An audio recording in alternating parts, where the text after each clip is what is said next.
Good morning, students. Up to now, we covered up one kingdom, which is Kingdom Monra, and today we will study our next kingdom, Kingdom Protista.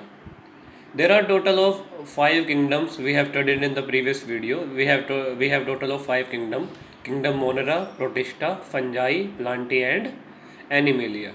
Now we are doing these kingdoms one by one. First of all, we covered up Kingdom Monera. In this, we studied bacteria and classification of bacteria, reproduction in bacteria, and a lot of stuff. And in this video, we will study about Kingdom Protista. I will send you NCERT guide notes, which you can study, which will help you to build your concept more and more. So here we are discussing Kingdom Protista. First of all, we should know what is Kingdom Protista and which it includes. Kingdom Protista includes all the unicellular organisms. All the organisms in Kingdom Protista are unicellular, means they have only one cell in their body. Second thing is the cellular body of Kingdom Protista member is eukaryotic, means they have a well defined nucleus. Means ये उसकी तरह नहीं होता। मोनरा में क्या था, unicellular तो था, लेकिन यूकैरियोटिक की जगह जो बैक्टीरिया थे वो क्या थे, प्रोकैरियोटिक थे। अब प्रोटिस्टा क्या होता है, यूकैरियोट होता है। ठीक है, अब किंगडम प्रोटिस्टा को 5 कैटेगरीज में फर्दर डिवाइड किया गया है, 5 ग्रुप्स में डिवाइड किया गया है। कौन कौन से, क्राइसोफाइट्स, डाइनोफ्लैजेलेट, यूग्लिनोइड, स्लाइम मोल्ड और प्रोटोजोआ। देखिए इतना इन किंगडम्स में, इन क्लासिफिकेशन में इतना कुछ रिसर्च बेस्ड या कोई कंसेप्चुअल या कोई अंडरस्टैंडिंग वाली इतनी खास चीज़ नहीं है, क्योंकि ये सारा डिस्कवर्ड पार्ट है, सबकी डिस्कवरी हो चुकी है। हमें सारा मैटर गिवन है, हमें सिर्फ उसको एक बार स्टडी करना है। ठीक है, तो कुछ बच्चों के लिए इजी भी है। इजी कैसे है कि इसमें कुछ भी नई तरीके से क्वेश्चन नहीं बनते, जो मैटर फिक्स है वो फिक्स है। लेकिन कुछ के लिए ये लैकिंग भी है। लैकिंग क्यों है, इसमें थोड़ा सा क्रैमिंग पार्ट आ जाता है इन पार्ट में, थोड़ा क्लासिफिकेशन जो पार्ट, क्योंकि इसमें जो चीज़ है तो है। अब यहाँ प्रोटिस्टा के 5 क्लासिफिकेशन है तो 5 आगे ग्रुप्स हैं। ठीक है, उसको कोई बदल नहीं सकता। ठीक है, तो हम क्या करेंगे, इसको हर एक ग्रुप्स के 3 से 4 मेन पॉइंट यहाँ करते चलेंगे। ठीक है, और इसको हम कवर कर लेंगे पूरे किंगडम प्रोटिस्टा को। देखो उसके बाद रिप्रोडक्शन कैसे होती है, देखो प्रोटोजोआ की, सॉरी प्रोटिस्टा की। इसमें क्या होता है, देखो एसेक्सुअल रिप्रोडक्शन तो इसमें होती है कैसे, स्पोर्स के थ्रू। स्पोर्स के होते हैं, छोटे छोटे स्पोर्स होते हैं, ऐसे छोटे छोटे दाने से होते हैं। वो स्पोर्स एक प्रोटिस्टा की बॉडी के ऊपर ग्रो करते हैं, और जहाँ भी ये स्पोर्स जाके गिरते हैं वहाँ पे नया प्रोटिस्टा ग्रो कर जाता है। अब जो सेक्सुअल रिप्रोडक्शन होती है वो कैसे होती है, देखो इसके अंदर क्या होता है, सेल फ्यूज़न। क्या होता है, सेल फ्यूज़न, मतलब सेल आपस में जुड़ते हैं। एक मान लो ये प्रोटिस्टा है, मैंने P1 लिखा है, पूरी बॉडी है प्रोटिस्टा की। एक ये दूसरा प्रोटिस्टा है, मैंने P2 लिख दिया। दोनों की बॉडी आपस में क्या हो जाएगी, जुड़ जाएगी, और दोनों की बॉडी जुड़ने से क्या बन जाएगा, जाइगोट बन जाएगा। ठीक है, जाइगोट आपने 10th क्लास में पढ़ा ही होगा। जाइगोट क्या होता है, it is the structure which is formed after fertilisation. When the fusion of gametes take place, the structure which is formed is zygote. And what the fate of zygote is, it is diploid in structure. It is diploid because one gamete is haploid, second one is also haploid. Both the haploid gamete fuses with each other and they form a diploid structure which is known as zygote. तो reproduction कैसे होती है इसकी, दोनों के दोनों जो protista है वो आपस में फ्यूज़ कर जाते हैं और क्या बना लेते हैं, जाइगोट। जाइगोट ग्रो करके एम्ब्रियो बनता है और एम्ब्रियो से पूरा प्रोटिस्टा दोबारा बन जाता है। तो this is all about sexual reproduction of protista. Now we will study first classification, first group, chrysophytes. तो what the chrysophytes, you have to cover up only 3 to 4 points in this categories, that's all, and one example of each group.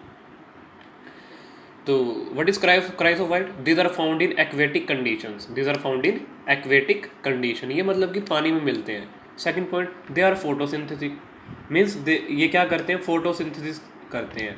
तो photosynthesis करते हैं तो मतलब क्या हुआ, ये अपना फूड खुद बनाते हैं, मीन्स दे आर ऑटोट्रोफिक।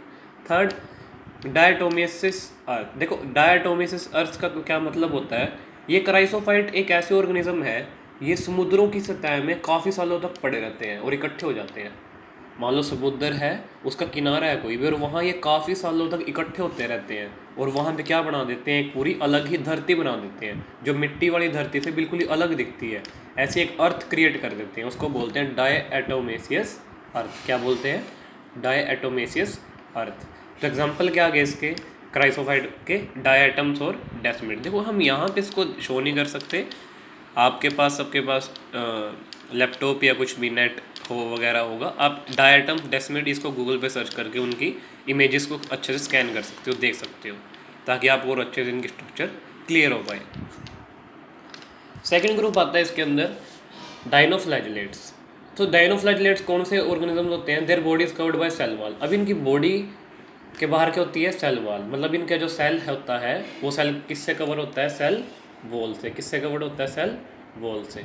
उसके बाद दे आर मोटाइल। कैसे होते हैं वो? मोटाइल। मोटाइल का मतलब होता है जो मूवमेंट करते हैं। जो क्या करते हैं? मतलब जो ऑर्गेनिज्म प्रोटिस्टा में चल फिर सकते हैं उनको क्या बोलते हैं? Dinoflagellates. Third, they are also photosynthetic. भी फोटोसिंथेसिस शो करते हैं। एग्जाम्पल क्या गया? सीरेटियम। क्या एग्जाम्पल आता है इसका? सीरेटियम। आप इनके स्ट्रक्चर देख सकते हो नेट से, ठीक है। थर्ड आता है इसमें यूग्लिनोइड। अब यूग्लिनोइड क्या है? Absence of cell wall. इसके पास सेल वॉल नहीं होती। Second, they contain pellicle made of protein. अब यूग्लिनोइड्स के पास एक स्ट्रक्चर होती है जिसका नाम होता है पेलिकल, और वो किससे बनी होती है? प्रोटीन। किससे बनी होती है वो? प्रोटीन से। Third, these contain plastid. इनके पास क्या होता है? प्लास्टिड। और प्लास्टिड कौन से होते हैं? प्लास्टिड क्या होते हैं? प्लास्टिड क्या होते हैं? Coloured body. क्या होते हैं? Plastid coloured body. कोई भी ऐसी ऑर्गेनली जो किसी भी ऑर्गेनिजम्स को कलर देती है उसको बोलते हैं प्लास्टिड। जैसे कि कोई भी प्लांट है वो अगर ग्रीन कलर का दिख रहा है तो कौन सा प्लास्टिड होता है उसके अंदर? क्लोरोप्लास्ट। कौन सा होता है? क्लोरोप्लास्ट। और क्लोरोप्लास्ट प्लास्टिड के अंदर पिगमेंट कौन सा होता है जो ग्रीन कलर प्रोवाइड करता है? क्लोरोफिल। कौन सा होता है? क्लोरोफिल। ऐसे यूग्लिनोइड के पास भी होते हैं, प्लास्टिड होते हैं जो इसको कलर देते हैं, ठीक है। कौन सा कलर देते हैं ये डिपेंड करता है कौन सा प्लास्टिड प्रेजेंट होता है इसके अंदर, ठीक है। एग्जांपल आ गया इसका यूग्लिना। फोर्थ आता है इसके अंदर स्लाइम मोल्ड। स्लाइम मोल्ड्स क्या होते हैं? दे में बी कलरलेस और कलर्ड। ये क्या है? कलरफुल भी होते हैं और कलर के बिना भी हो सकते हैं, कोई भी इनका कलर हो सकता है। Second, they do not have chlorophyll. अब इनके पास क्लोरोफिल नहीं होता। They derive food from dead organic matter. ये अपने फूड को कहाँ से बनाते हैं? गले सड़े ऑर्गेनिक मैटर से बनाते हैं। जैसे मान लो किसी भी एनिमल की डेथ होगी तो उस एनिमल की डेथ में थोड़े दिन के बाद क्या है, उसमें हम बोल देते हैं अभी ये सड़ने लग रही है बॉडी, तो सड़ने क्या है लगती है वो, उसके अंदर ये स्लाइम मोल्ड आके लग जाते हैं। एक स्लाइम मोल्ड होते हैं, एक फंजाई बैक्टीरिया आके मेनली लग जाते हैं। तो स्लाइम मोल्ड क्या करते हैं? They drive food from dead organic matter. और ऐसे ऑर्गेनिजम्स को बोलते क्या हैं जो डेड ऑर्गेनिक मैटर से अपना फूड बनाते हैं, उनको बोलते हैं सेप्रोट्रोफ्स। क्या बोलते हैं? Saprotrophs. Fourth, they reproduce by spores. अब ये किसके कारण ये रिप्रोडक्शन करते हैं? स्पोर्स से। एग्जांपल आ गया इसका ट्रिकिया, TRICHIA। आप इनकी स्ट्रक्चर देख सकते हो। अब लास्ट इसमें ग्रुप क्या आता है?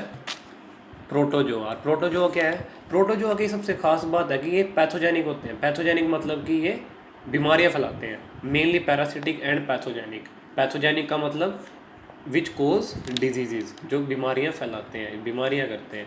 और पैरासिटिक का क्या मतलब होता है? ऐसे ऑर्गेनिज्म जो अपने फूड के लिए किसी दूसरे ऑर्गेनिज्म के ऊपर निर्भर रहते हैं और उस ऑर्गेनिज्म का तो नुकसान करते हैं फिर, और अपना खुद का फ़ायदा करते हैं। ऐसे ऑर्गेनिज्म को बोलते हैं पैरासिटिक, ठीक है।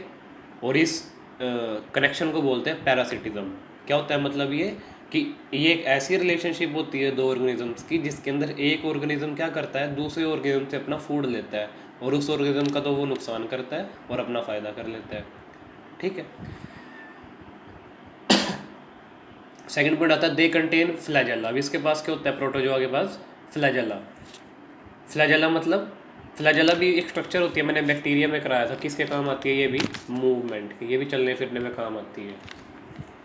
Third, they are heterotrophic. Heterotrophic मतलब अपना फूड दूसरों से प्राप्त करते हैं। और सेप्रोट्रोफिक। सेप्रोट्रोफिक मतलब डेड और डिकेइंग ऑर्गेनिज्म से भी अपना फूड ले सकते हैं। मैंने अभी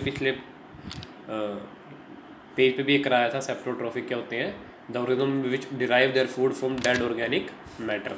अब प्रोटोजोआ क्या है, वो 4 तरीके को हम उसको डिवाइड कर लेते हैं।